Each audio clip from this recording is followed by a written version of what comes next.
Hi, my name's Dan Boul. I'm president of 65 Amps, and I'm coming to you from my office in North Hollywood, California. Many of you have seen my office and my rig on the weekly web show we do on Ustream every week. But I'm very honored today to give you a tour of our shop and show you how an amp becomes an amp from a pile of parts. Okay, so let's go ahead and have a look at the shop, and we'll show you how we do everything here at 65. If we come over this way, our shop is laid out actually very logically. Our builders come in, pull their kits, but so as they come down here, they can find everything they need to make the amplifiers, except for the transformers and the chassis. All of our parts are here. Everything's all laid out very nicely. So you can see different sort of hardware items over here that we need. But when our builders come back into this room, what we end up with are chassis over here on the rack. And you can see a few here that are ready to come to life. These have not been turned on yet. Every amplifier, no matter how well it's made, we have to double check it and make sure that it's been wired correctly and it's safe and all those sorts of things. So over here on this bench is our head smart guy, Mike Franciscini, who is going to give you a dirty look.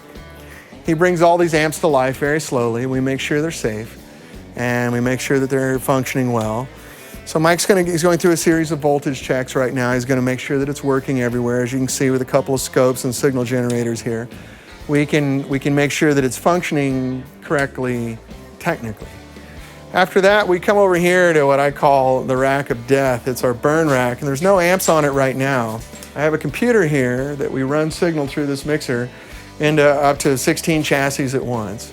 And we burn them in and just beat the living daylights out of them. Way more abuse than a guitar will ever give an amplifier. This is the crucial part of the process, because if anything's going to go wrong, it'll go wrong here. That way, when you buy an amp from 65, you're actually getting something that's been tested. And it's also somewhat broken in, so it feels like an old friend.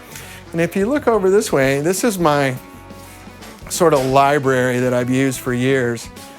These are all the prototypes we've ever made. There's crazy ones here. There's ones that have been made just for certain artists. And if you look here, this is my transformer library. And so as a lot of you know, I'm a real nerd about transformers. And so this is just my starting place with all the transformers that I used when we're making prototypes to get a genre of what we're going for. And then you'll see this is my wall of speakers also for research. You'll see a lot of these Celestians here that say engineering sample on those. We work with Celestion and give them a lot of feedback on all their new speakers. So almost everything here is an engineering sample that we've received from Celestion.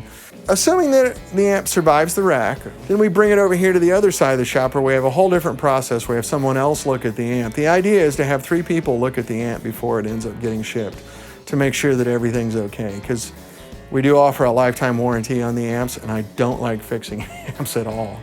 So come on over this way and I'll introduce you to Joe, who will go through the amps again, tooth and nail. Joe's been through, what, 2,000 amps? Maybe, something like that. So we double check everything in the amp, make sure it's safe, make sure it's ready to ship, make sure that it's reliable.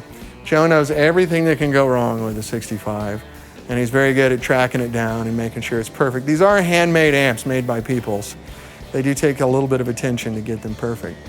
So speaking of tubes earlier, we go through a pretty rigorous inspection of our tubes here. You can see that we have an actual curve tracer that hooks into a laptop computer and a scope, and we have a tube tester.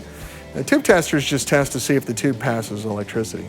What the curve tracer is going to do is tell us how it's actually acting. Does it respond to frequency input? Does it have frequency response? Does it handle big signal, little signal? So after the amp's been teched for the second time, we take it over here to our sound room, and here you can see a lot of cabinets getting ready for production. And this is an old vocal booth from the 50s that we bought from Aspen Pittman. In here we can test and hear any tube noise, any hum, any RF, microphonic tubes, all those sorts of things. So it comes in here and it gets played by Joe and Wayne, who's not here today. And I don't know if you can see it through the window. This is a couple of days of tube rejects right here. We're very, very stringent about our tubes, and we go to great lengths to make sure you're getting something that's very nice. And if the amp survives this room, then it comes out here and it gets cleaned and gets prepped for shipment, thrown into a box right here and out that door. So it's a relatively straightforward process But as you can tell, it's all based around trying to make sure, A, that we're building you the finest product that we can, but also, B, that it's been thoroughly tested. We're not just building stuff and then saying good luck. We assume that the amp's going to last longer than you do, and we want to make sure that it does that. Our biggest joke here at the shop is we never want to see these amps again unless they're on television.